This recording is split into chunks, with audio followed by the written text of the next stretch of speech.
It has been an unseasonably warm day here in Colorado for early November, almost 80 degrees Fahrenheit out. So we're going to take advantage and just head out here for a couple of hours probably, see if we can catch anything on the east slope of the Moffat. We're currently northbound on Colorado 93, getting ready to turn west onto Colorado 72. And there is definitely a coal train coming. He's coming out of Tunnel 1 right now, and we're stuck at a red light. So I'm not entirely sure how fast or when we're going to be able to catch up to him. His head end is actually coming up to the Blue Mountain grade crossing as we speak. So it's probably going to be a good opportunity for a drone shot somewhere around Big Ten Loop. Not entirely sure though. May actually turn around and head back down toward the Rocky area, launch the drone from down there, or we may do it from up top here. To be determined, but regardless, we're going to take advantage of the last remaining 2 or so hours of daylight that we have and see if we can't get at least a little bit of action in that time.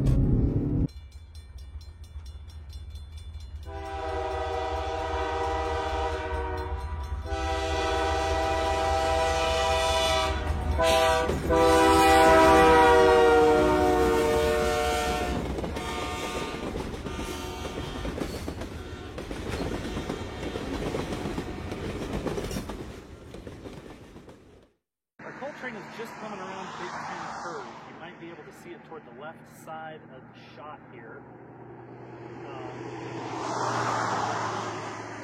Yeah, it's a little far over off to the left. Just get the head in. We got the drone launched, so we're going to go ahead here and get some video of the train as it makes its way down through the curves coming off of the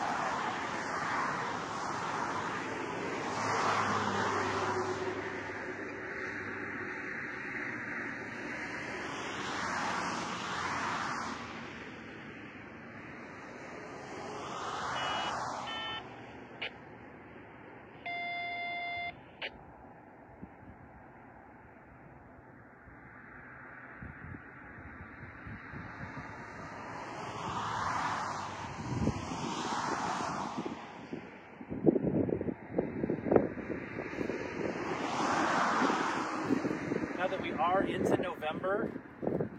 Obviously the sun is moving to the south and we got better lighting conditions, but the light isn't out for as long. So we got to make the best of what we've got.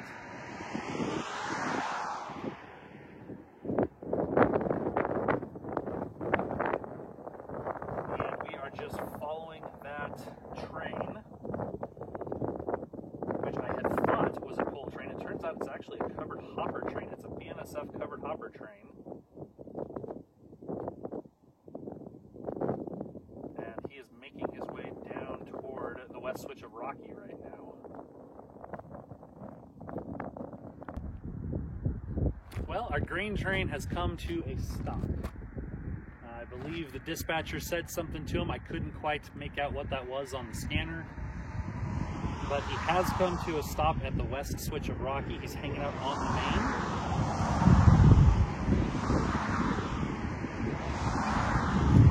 main. Thanks to the drone, we got eyes on the lead units. We got 2 units on the head end. So we're gonna hurry up and wait. We're gonna be patient here for a few minutes and try to figure out what it is that he is up to. So it sounds like our guy is probably going to get moving here momentarily. We were correct. He was waiting to hear from the yard. The yard said they can't take him. They can't take him into the yard yet, but they can get him close.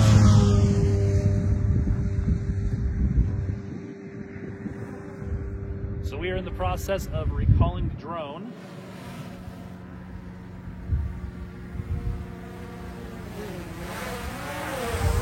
So that we will be ready to move.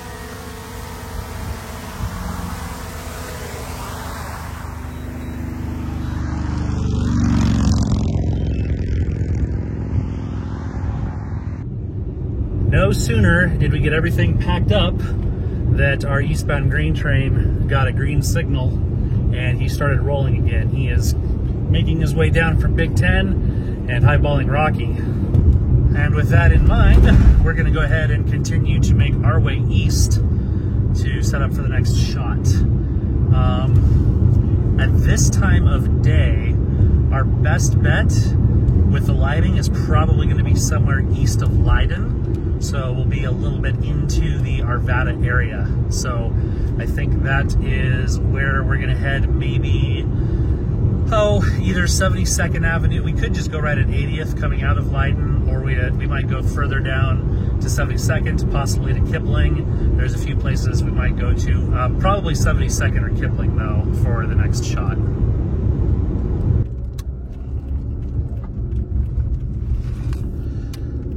This section of 72nd Avenue in Arvada is a stretch of road that is going to be changing radically over the next 2 to 3 years, depending on how long the construction project takes. Voters here in the city of Arvada voted on some funds to actually widen 72nd Avenue to 4 lanes through here, but more than that, they're going to actually take 72nd Avenue underneath the tracks, underneath the Moffett Tunnel sub, and eliminate that grade crossing. So as you can imagine, going from a 2-lane road and a grade crossing to a 4-lane road and an underpass is quite the investment and quite a bit of work. And primary construction is starting. You can possibly tell there's some uncovered earth and some various construction equipment off to the left side, mainly here.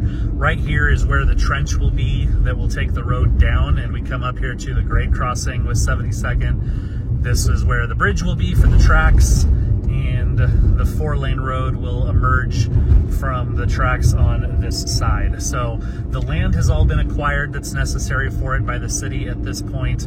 The plans are all complete. It's just a matter now of the actual implementation, which is slowly starting, and I believe it's expected to take the next 2 years.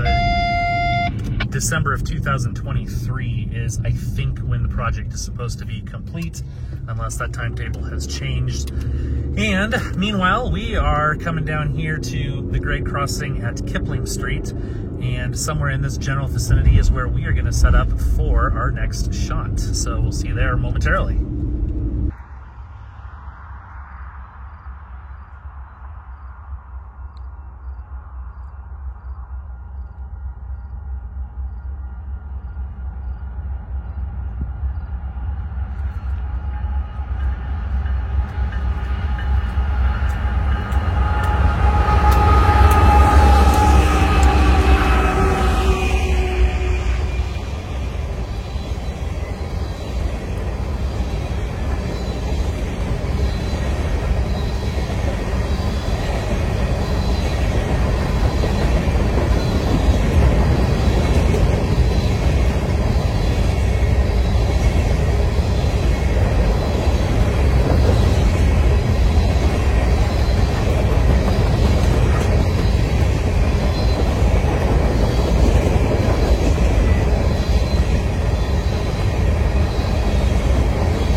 In pretty good luck this afternoon, considering how much of a hit and miss proposition the Moffett is these days, with how few trains tend to run on it on average. It only sees an average of maybe 6 trains in a 24-hour period for the most part. We are lucky. That grain train is going to head down toward North Yard, and it's actually going to meet a westbound there at the North Yard siding, and that westbound is then going to be heading, well, west out toward us here in Arvada, out toward the east end of the Moffett. So it looks like we are going to be able to get 2 for the price of 1 this afternoon. heading back toward Leyden, maybe a little bit west of Leyden. Not entirely sure where to wait on it in some very, very wonderful afternoon November lighting.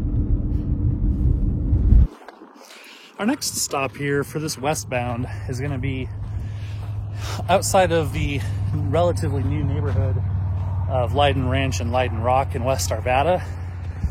There's some fantastic open space area through here with some trails, as you can see right there, that run right along the tracks. And it is a really, really convenient way to come over here and get some shots of both east and westbound, depending on where you want to go.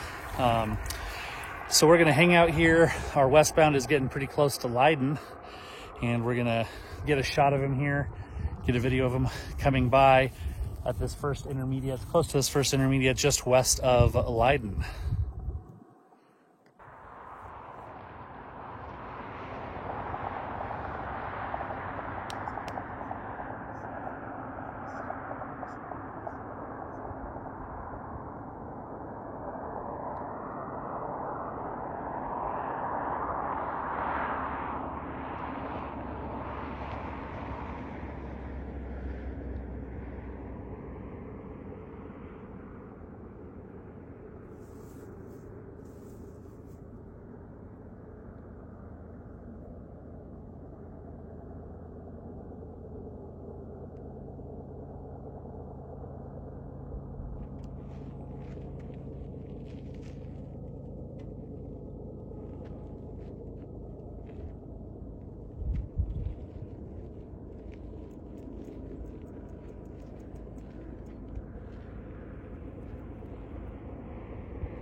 Shot at Chemical complete. We are hiking back to the car to find our next spot to the west. Now, our BNSF manifest is certainly going to beat us to Rocky. So trying to decide the next spot for a shot, we're gonna have to see. As soon as we do make it over alongside Rocky, we could always launch the drone like we did for the grain train coming around Big Ten. However, I don't think we're gonna have time there. So the next shot that I have in mind will probably be near Tunnel 1 and the climb up to Tunnel 1. It's much better in the morning, but this time of year with the sun so far to the south, we should get pretty decent lighting. Even if the nose isn't lit the best, we should get some pretty good side lighting, and that's going to give me an opportunity to show you guys a new neighborhood being built in Arvada that is definitely going to be taking away from some of the scenery for rail fans around Tunnel 1, or an opportunity, I suppose, if you are looking to move and you want to have some tracks really close to the Moffett Tunnel subdivision, then this could be an opportunity for you. It's the Canyon Pines subdivision, I believe is what it's being called. The neighborhood, the Canyon Pines subdivision neighborhood, that is starting construction now. So we'll try to get a shot of that in addition to our westbound, hopefully heading into Tunnel 1. As you guys can see, as we look at the time lapse up here toward Tunnel 1 and then turning onto Blue Mountain, the light has left faster than I remember. That is the issue as we get into the winter months. It's actually pretty easy sometimes to forget just how fast, especially with the Rockies to our west, how quickly we lose the light, or at least lose the direct sunlight here on the Front Range. So we're gonna go ahead and turn here into Blue Mountain at the Blue Mountain Road crossing. I'm gonna make an about face, and we're just gonna set up for a shot here. Looking like it's gonna be in the shadows. That's all right, it is what it is. And we'll try to get a shot of this westbound BNSF guy one last time. And that's, all right, let's head on out here. We've got our scanner down here. We're gonna go ahead and clip that in. And we will come into way back here. Back here I've got my shelf, and I've got my drone here with a couple of washers attached to be able to hold it in place as we go. I got my bin with my 6D, a few other things, drone charger down here, bin for miscellaneous storage. So I can get back here, and we will actually, you know what, we'll leave that in there for now, but we will get out the drone controller for our Mavic Air 2, the drone itself, and we will pull out the tripod. That way we can get you guys set up to enjoy the train as it passes.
This BNFS manifest is just coming up to the detector at milepost 22.6. Let's listen in. Detector, milepost 2.6.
As the tail end of the train approaches that same detector at milepost 22.6, we should get an axle count so we can get an estimation for how long the train is. Let's take a listen.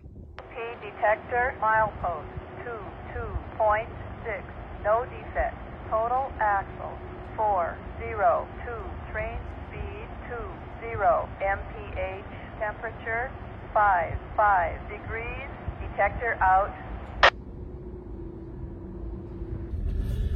Our BNSF manifest has come and gone here at Blue Mountain, and the light is going, and we don't have really any more time. Did hear that it's going to go into the siding at Cliff to meet an eastbound, but the lighting is just not going to be there if we try to go up to Cliff. So this is going to be wrapping it up for this particular episode.